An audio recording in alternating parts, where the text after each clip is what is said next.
With a 20-year reputation for clean business, Matt Glynn at Code Property Group is the first choice for real estate on the Sunshine Coast and surrounding areas. I've known Matt for a very long time from a personal level and professional level, and he is an excellent real estate agent. He's professional, he holds a high level of integrity, he presents incredibly well, and has a huge amount of knowledge when it comes to the real estate industry. So if you are in the market to buy, sell, or simply get a valuation and find out more about your current property, then give Matt a call on 0404 315 066 or matt.glynn, Glynn, at codepg.com. You won't be disappointed.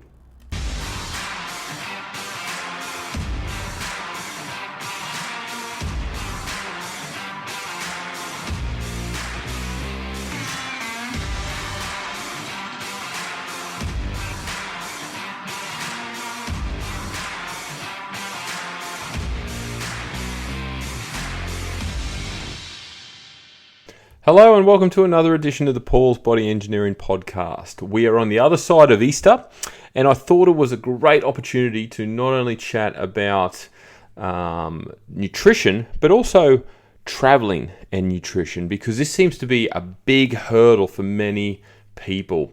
The podcast I did last was about navigating Easter, navigating the chocolate, indulgence that is Easter and how it's in your face all the time. But a lot of obstacles or resistance I am finding with clients and general conversation stems around traveling. And a lot of people travel these days, whether it's for pleasure, whether it's for work, lengthy holidays, long weekends. Like Easter was a perfect example. A lot of people went away. But I guarantee you the majority of them didn't stick to their nutrition plan. And it seems to be this mentality or this acceptance, this self-acceptance that when you go away, you don't have to stick to a plan. And look, if you consciously make that decision, that is fine. There is no judgment here. But if you're working your backside off to lose some weight or to grow some muscle or to improve your overall health due to medical concerns or just general well-being, and then you go away and you make that decision, I think that's something that you need to basically sit back and have a further decision about, because you don't have to allow yourself to indulge when you're on holidays, I guess is what I'm trying to say. You don't have to just throw everything out that you've done, undo all the hard work, and just allow yourself to be suckered into the fact that you're in a different city, so the rules don't apply. Doesn't work like that, and it shouldn't work like that. So whether you go away, and it doesn't even matter what type of holiday it is or work trip it is, or like camping's a prime example. You know, I prepped in 2022 and I went camping over the Easter long weekend in that year, and I was in the early stages of my prep, so I had to stick to my calories, my macros, my nutrition. I had to do it, so I did, and I did it. Not only did I do it because obviously it was my objective and goal for that year, but also to prove to others that it can be done. The same year I went to India.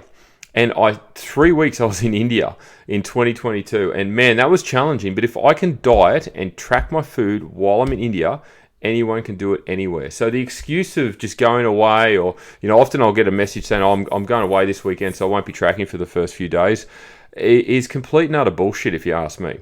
Because if your goal is strong enough, you will stick to the plan. Now, if you're going to another city or another town in Australia, it's easy. It's easy to follow the plan because there are supermarkets and shopping centers and grocery stores and corner stores and 7-Elevens everywhere.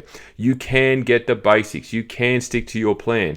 You're making a conscious effort not to. And if that is your decision, that is fine. But if you then come back and complain that you're not losing weight or you're not having success, well, you have to look at your decisions around food when you travel, because this can be a big thing. It's like the weekend. The weekend we tend to unshackle ourselves as well. So the weekends are very similar, even though we're in our home environment. Yet when we go away, it tends to be even amplified further because it's a different city. I can't go to my usual supermarket. I don't have access to the fridge. I'm living out of a hotel room. I'm staying at a friend's place. That's all rubbish. You can still stick to your dietary plan. You really can. And on the side of that, and I know I'm talking about nutrition, but people often waver from their training as well. Gyms are everywhere. It's one of the fastest growing industries in the world. Gyms are popping up everywhere. So if you're going to Melbourne, Sydney, Brisbane, Townsville, Toowoomba, Cunnamulla, it doesn't matter. You will generally find somewhere to train. You just have to do some research in advance. And that's what people fail to do. They don't research ahead of time and go, well, you know what, there's a gym 300 meters away from where I'm staying. Let me message them and see if I can arrange a casual pass before I go. They say, yep, great. I've already got access to a gym. I'll train on day 1 and day 3, and I come back on day 4. Perfect. Amazing. Then what you do is you look at your Google map of where you're staying and look at the surrounding areas, and within the 200, 300, 400, 500 meters even, depending on how far you're prepared to walk, and you know what, walking's good because we get our step count up.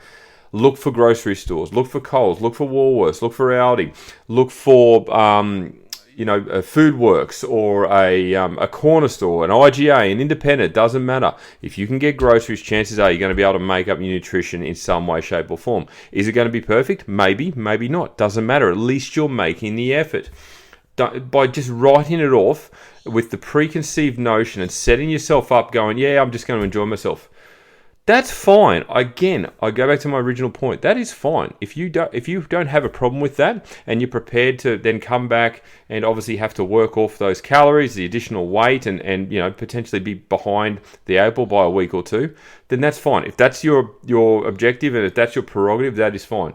But you then can't come back on the other side of the coin and complain that you put on weight when you electively and consciously made the decision to do so, knowing full well that would be the case. Not to mention the fact that, as we know, and I've done a podcast on this before, if you go away on a break, going away on a holiday, and having had dieted into it, so you're in a deficit, and then overindulge or eat more than you usually do, drink more than you usually do, you are going to put on weight. You're more susceptible to weight gain because of that deficit leading in. So there's another issue on its own. So the whole notion of putting a handbrake to your process, putting a handbrake to your program, to your nutrition, to your plans, to your consistency, your discipline, is rubbish. People can diet when they go away. People can diet when they travel. People can diet when they're overseas. Sure, if it's a family holiday and you want to have some meals out and things like that, no problem. That is not a drama in the world. But if you're traveling for work, if you're on your own, if you're with your partner, and you've had great progress and you're making good headway and there's so much success and you've got great momentum and you're feeling really good and you're a bit apprehensive about the holiday, well, guess what? Set yourself up for success. Do your research. Know where the grocery stores are. Know where the gym is. Identify some great places to walk. Keep yourself active. Keep yourself distracted. Enjoy the sights. The whole point of a holiday is to relax and enjoy the sights and be with people. It is not necessarily based around food, or at least it shouldn't be. So it's a very simple concept to start and to rewire yourself about. So if you've got a holiday coming up, or if you've just come off one, I bet you most people, as I said at the start, who have come back from the Easter break have a very inconsistent and scratchy history with food over the last 4 to 5 days. I'm certain of it. And please correct me if I'm wrong. And I don't want to be, a completely judgmental person on this podcast. But it gets to a point where you hear the same story over and over and over again that you've got to call bullshit. You really do, because the same story doesn't hurt. And this is why people are struggling to lose weight. This is why there's an obesity epidemic. This is why there's a lack of education around nutrition. And it's because people are not putting in the effort. And that's what it comes down to. It comes down to effort. It's as simple as that. You make your effort in your job, right? You hold yourself accountable, you take ownership of your role, and you make effort when needed to ensure that you do the best of your ability. Why can that not be applied to your health and fitness in your life? Our life is the one thing we have that we should be cherishing the most, because we get one of them and it can be taken away like that. So it is very, very important that we look after it, that we remain as healthy as possible. Yep. Unfortunately, we can't. It is a very, very challenging existence that we lead. And I get it. Don't get me wrong. Like, there's the amount of processed food and ultra-processed food and unhealthy food that is thrown at us. And then on top of that, we've got a cost of living crisis where everything is expensive. And then on top of that, we've got stress that causes us to eat emotionally or drink emotionally. If you can get on top of those things and really clear your mind and just know that you can make smarter, better decisions, firstly, Rather than making emotional decisions around food, you make smarter decisions around food, which fuels your body and fuels your mind. Therefore, you're going to be more efficient in what you do. You're going to manage time better. You're going to get more done throughout the day. So the stress will diminish itself anyway. But when you travel, prepare yourself in advance. I'm sure there's plenty of people listening to this that are organized and prepared when it comes to work. They know their work schedule, they know where they need to be, they know their commitments, they have their appointments, etc. Maybe you've got a university schedule, or you're doing extra study and you know when assessments are due because you've got it written down, you've got reminders set, everything like that. Why can't you be that organized when you go away? You have a long weekend away, you have a week away, you go away for a couple of weeks. You can still be organized, and again, you don't have to be perfect. This is not about perfection. This is about consistency. So when you go away, you might go, you know what, I'm catching up with friends on this day. I've got a dinner reservation on this day. But other than that, I'm going to be really mindful and really strong with my food. I'm going to train on X, Y, and Z. And the rest of the time, I'm going to be a little bit relaxed. But with my education and the knowledge I've learned along the way, I'm still going to make smart decisions. I'm not going to eat like a dickhead. And that's unfortunately, or not unfortunately, that is fortunately one of the better positions to be in, and one of the more stronger decisions that you can make. But again, there seems to be this common denominator in society where holidays coming up. Firstly, I'm going to diet into it so I look good. Secondly, I'm just going to go nuts when I get there. I go to Bali and I'm going to eat like a dickhead, drink like a dickhead, and act like a dickhead. Sure, not everyone does that, but it is a common denominator. I'm going to Thailand, same thing. I'm going to America, same thing. You don't have to do that. You don't have to. If you're going for a weekend away, just a staycay in Brisbane or Sydney, again, you don't have to eat like a dickhead. One of the biggest things I enjoy when I go away is finding new gyms to train at, because they're new environments, they're new facilities, it's a change in layout, orientation, different equipment, different people, different atmosphere, different music. Whenever I go over to India, it's the same thing. Like obviously it's a lot more primitive over there, but I still enjoy it because the principle is still the same. You're going to the gym to train, to work out, to look after your body, to make it stronger.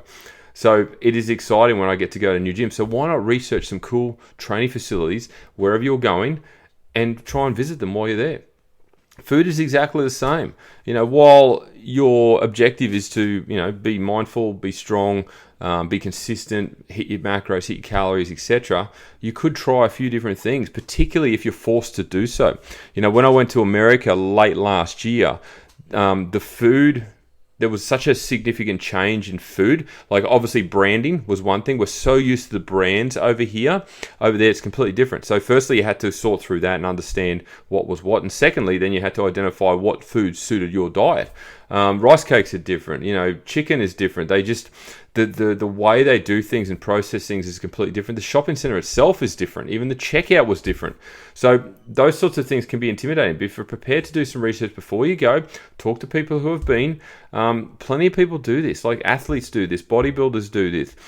People are able to do it, so why can't the general population do it? It really baffles me from time to time. And look, am I sitting here saying that I don't do that? No, not all the time I do, but I have done it, and I can prove that it can be done. And I think that's the important thing, that it can be done. It's not an impossibility. It's not a complete roadblock where you cannot make it work. If it seems a little difficult, and people will throw their hands up in the air and go, no, I can't do it. But generally speaking, if it's a little difficult, you just have to work around the edges. Find an alternative. Work through the problem. Solve the problem. Talk to people who have done it. Throwing your hands up in the air is probably why you're in the place you're in the first place, because you're not prepared to tackle some discomfort and step out of your comfort zone and actually tackle something that provides you with a challenge. So look, my point is very simple. If you've got a holiday coming up, if you've got a long weekend coming up, if you've got an overnighter coming up, if you've got a 2-week break coming up, you can be better with your food. Everywhere has groceries. Everywhere has gyms. Unless you're going to stay in the Sahara Desert or out in the middle of the ocean on a fishing trawler, chances are there's going to be a gym within your vicinity. There's going to be a grocery store within your vicinity. Even if you are on a trawler, you take your food with you. So guess what? You can prep it all in advance. It's pretty easy to do. So that's the other thing too. Prepping your food. Take your food with you. Like, you can take food on planes. It's not a complete objection not to take food on planes. If you have to prepare your food in advance and take it on a plane, you can. You just got to do the research in terms of where you're going. But generally speaking, you eat it all before you go anyway. So it's not an issue. Eat it all before you arrive, sorry. So it's not an issue of customs at the other end. So you can do that as well. I know most people will shake their head and go, I'm not doing that. But if you're strong enough in your conviction, and you certainly want to come back in a really good place in terms of your physical state, but also your mental state, because let's remember, whenever you put weight on, it tends to hit us negatively in the mind. You think you've let yourself down, you feel sad, you feel depressed, you feel beaten, you feel defeated. Well, guess what? You can change that with simple decisions that you can make. And that's what it comes down to. It is about decisions, okay? It is about decisions, it is about choice, and you have the choice. You have the power to make these decisions and make them smarter so that you make better decisions and get progress moving forward no matter where you are, what you're doing, where you're going, or who you're with. And if you can do that, you are going to have huge amounts of success. If you want to continue to bury your head in the sand and not acknowledge that it can be done and just accept the fate as you are, where you're the hamster running around and spinning the wheel, then that's okay as well. If you're comfortable with that, stay there. If you want to progress, you've got to take some chances and you've got to take on some challenges and get out of your comfort zone. All right, I think I've had my piece. It's certainly something I wanted to talk about for a while, so I hope it resonates with people. If it's something that you'd like to talk more about and get ideas, if you've got a trip coming up, let me know. I'm more than happy to speak to people. There's no drama with that whatsoever. I've traveled heaps, so I've seen how you can make this work. Airports are great for food.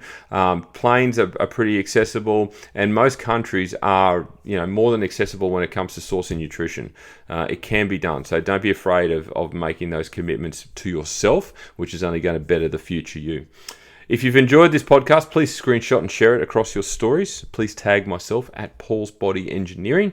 If you're interested in any of my coaching services, whether it's membership-based, one-on-one, online, I work everywhere across the world. I've got clients in multiple countries, so I can work with anyone given the plethora of technology we have at our disposal now. I also do fitness business mentoring as well. So if you're running a PT business or a fitness business and would like some advice or ideas or recommendations on how to make it better, improve it, generate more sales, leads, etc., please come out and reach out to me. But apart from that, that is me for another day. So I hope you've all had a wonderful Easter. And as I say to every client, every single day, have a great day.